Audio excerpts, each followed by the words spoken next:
Alright, hello everybody. Welcome to Metroid Rogue Dawn. This is a hack of the original Metroid. This run is an any percent all bosses run. Any percent all bosses, no major glitches.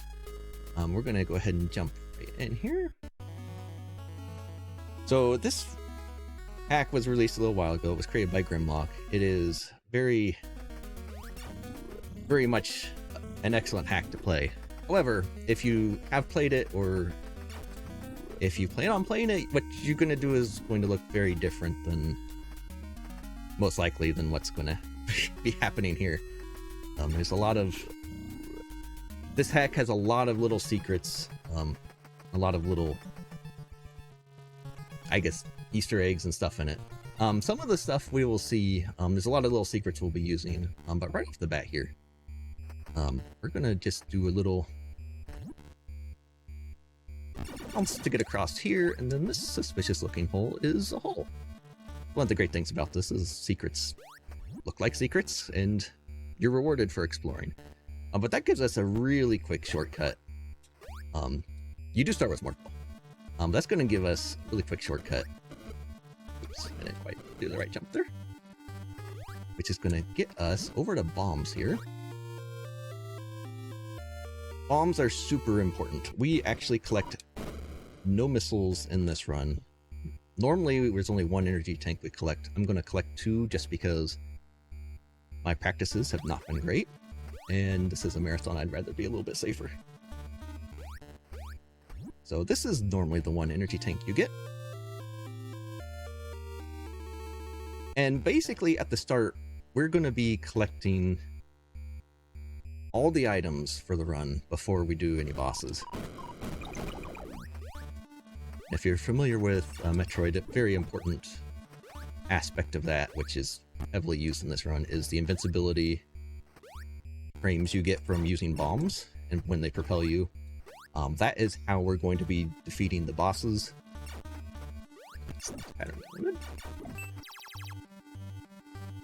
So because the bombs give you invulnerability frames, we can abuse that on the bosses to make sure we don't get hit.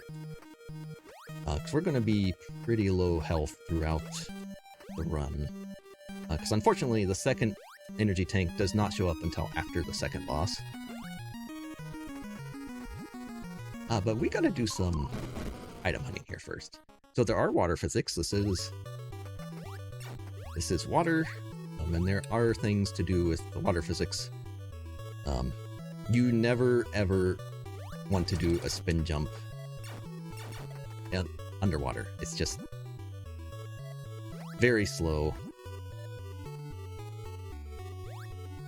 I will try to hopefully not demonstrate. But down under the water here is our next major item, and then we've got just a couple more to get after that. Yeah, bombs, very good at propelling you through water.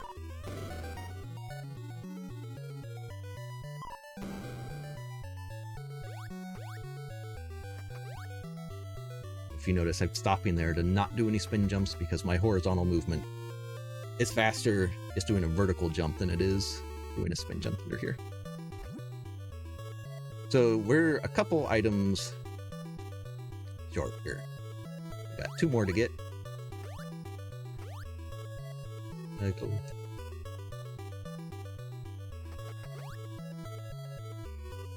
Stop that. And we are already back out. So if you've paid attention to the little mini-map up in the left corner there, you'll probably see a lot of warping around. And that is a feature of this hack. You can just stick to the map generally, but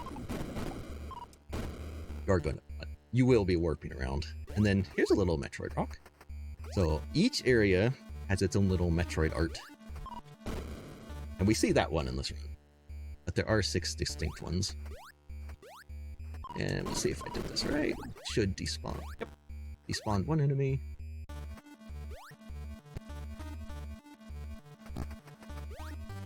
And then up here is immediately our next item, which is wall jump. So this is a new item to Metroid, obviously.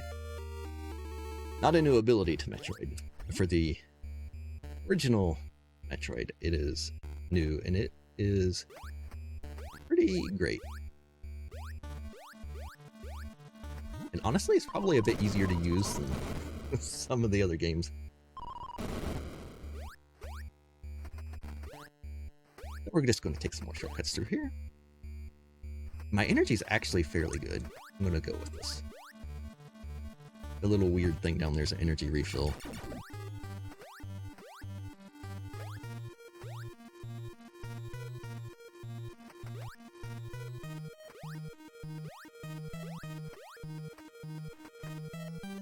And we are actually close to the last item we would normally be getting here.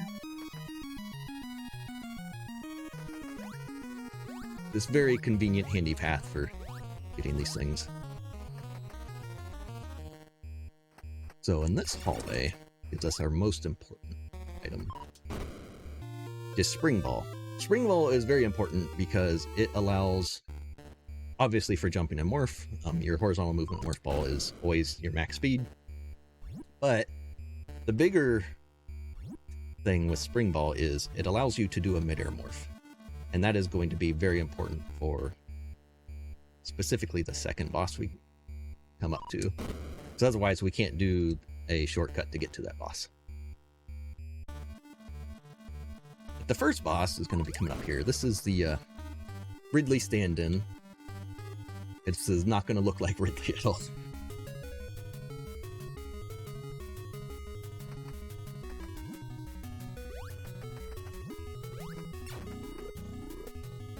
Do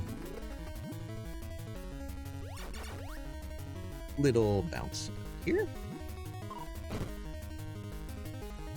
Do some shortcuts. And we will get to the boss a lot quicker than your normal playthrough would look like. And if you have any high or wave emotes, please use them now. There's Wave Beam. High Wave Beam. you will get to see it one day. So here's another Metroid art. And we get warped, and here's the boss. So this is the Pogo Trooper, and even though I'm in its hitbox, the getting bounced by the bombs is giving me the invulnerability frames, so I have to have enough energy to survive the initial hit, but on the Pogo Trooper, you shouldn't need more than one hit. Kraid's a little bit more likely to hit me. You have to be a little more careful with your bombs with Kraid. And this item is strictly for allowing you access further on. There's no point to that item. Also, High Wave Beam. That item is strictly a story plot item. It does nothing other than open the door.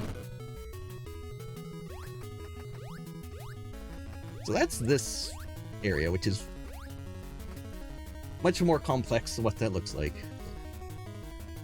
The back doors were added in for something that comes up on the final boss, we'll see later. And Stump, do you have something for us?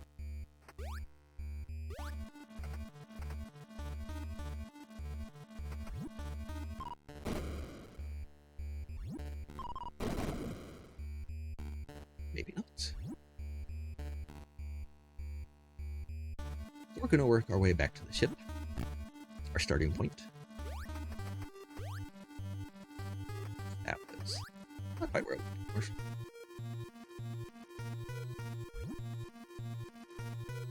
Then we should get to this just fine. My energy's over 100, which is good.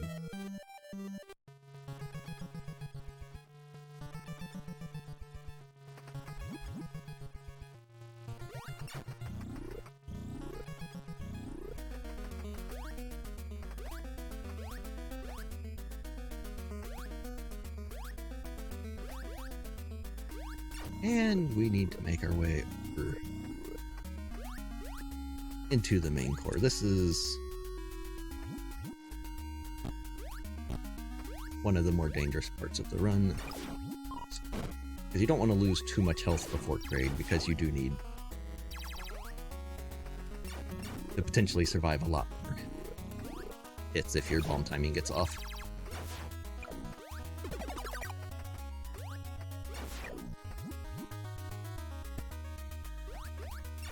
.105 is good. We can work this pretty well. This crate is going to deal 20 damage per hit, and you don't want to lay your bombs too far above Kraid, because then you get bounced up, you lose your invulnerability frames while he's just sitting on the ground and you're up in the air. And that's how you can get damaged. But this is why Spring Ball is super important for these Meteoromorphs, because otherwise you can't backdoor this boss and have to go a much more complex route. And that.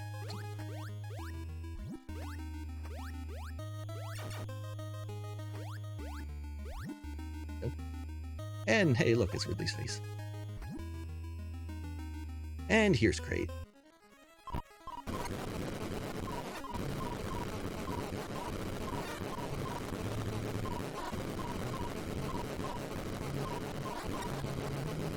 Yeah, you see how you get bounced up. If you get there a little too long, that can get pretty hectic.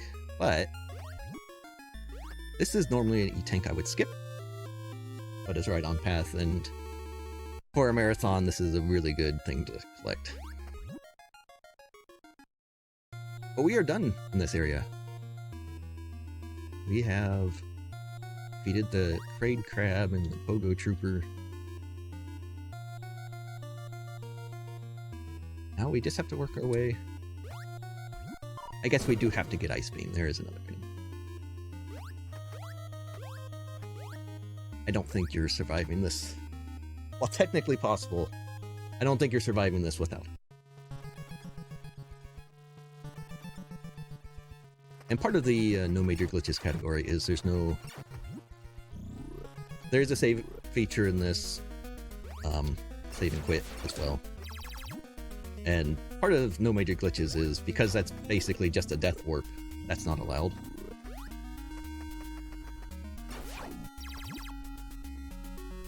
Any sort of death invalidates a run.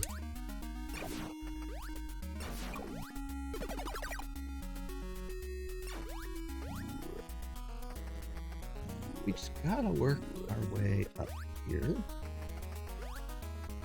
And we're going to see one of the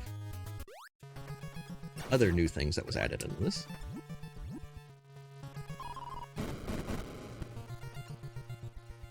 Didn't quite work out how I wanted.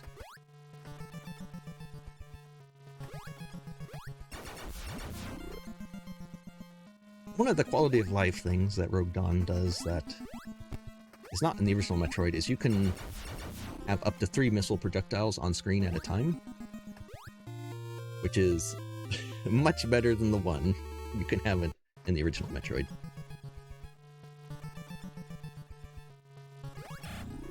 That being said, mashing missiles is generally not a great idea.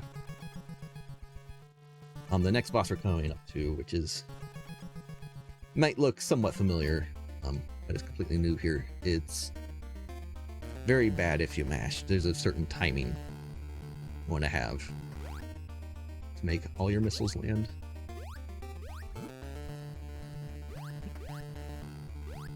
One thing that has not changed is subpixels in this game. They're always great. Always work out for you.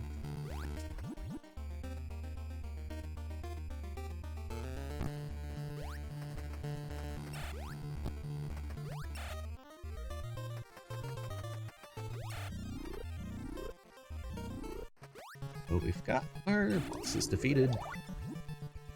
There's one more boss right here.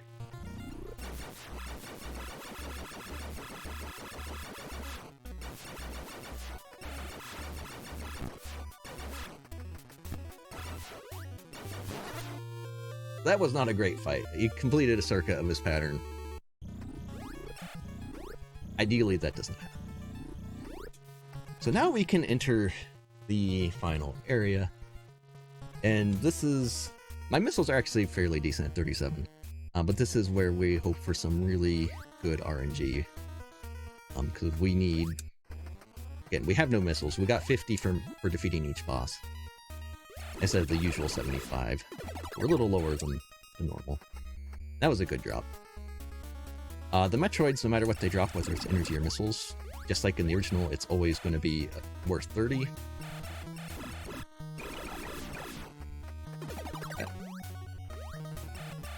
And we really want to have our missiles filled before going into the final room. And everybody's favorite feature is lag.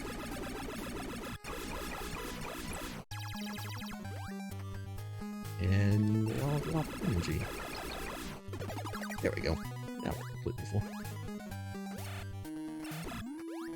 See if we can work with this.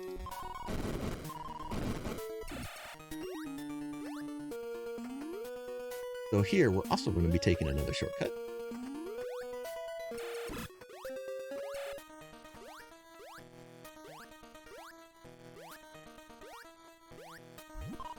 Here, and we've got another face in the wall. Grimlock loves putting those faces in the wall. And that cut out actually a pretty massive area to traverse. And of course that one got hit. Oops.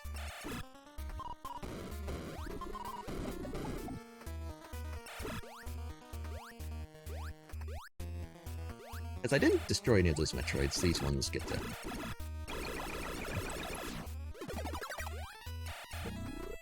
And this is the final room, which has Metroids in it.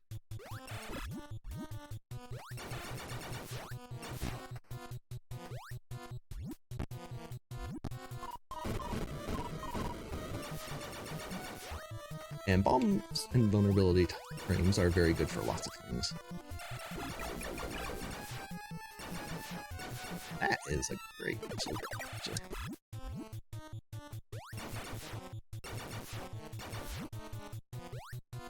Alright, so the reason we can backdoor the other bosses is because when testing this, there was a feature I found here where you can just sort of get behind Mother Brain, and there's a specific spot back here where you can actually damage. I guess it's not actually Mother Brain, but...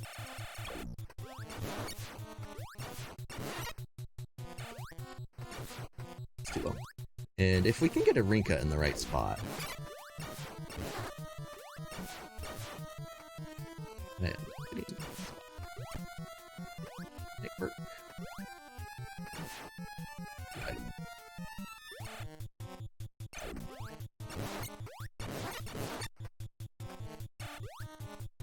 There we go.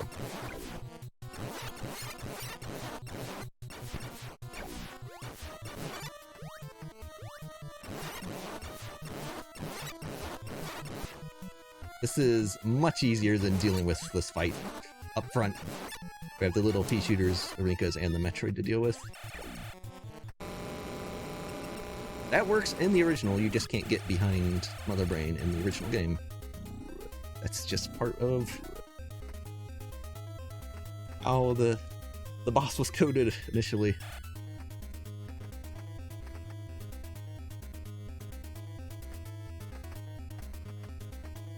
Now we just got a fairly lengthy escape.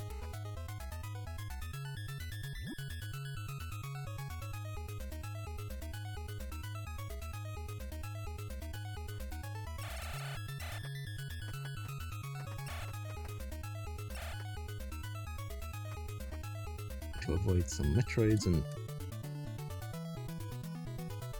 some other platforming obstacles on the way.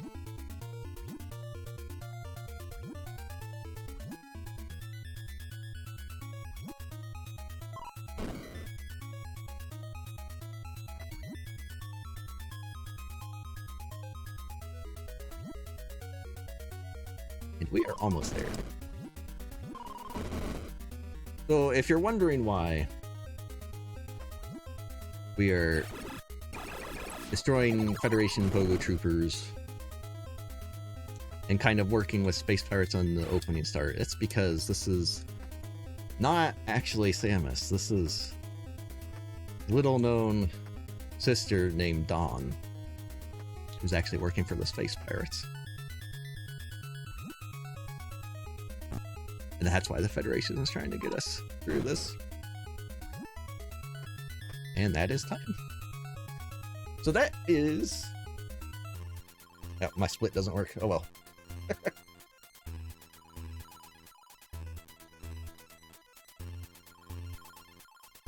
It was underestimate at least. That's what I was worried about.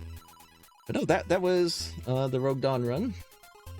It's a very interesting little run. I really enjoyed this run. But I want to again thank Grimlock for making this. This is an amazing hack. I do think people should give it a try if they are interested in those. And I do believe whether we had an incentive, was that met? Do you know? Let me see. I think I told Feasel was a crossword puzzle. It's a word search puzzle. I was tired when I sent that.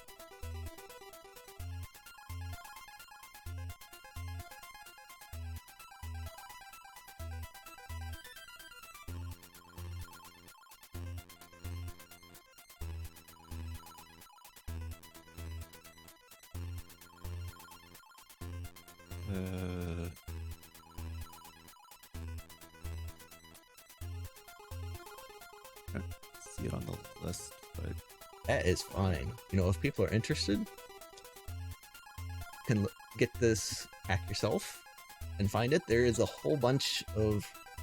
You saw some in the run, but there is a whole bunch more little hidden things in this that you can find on your own.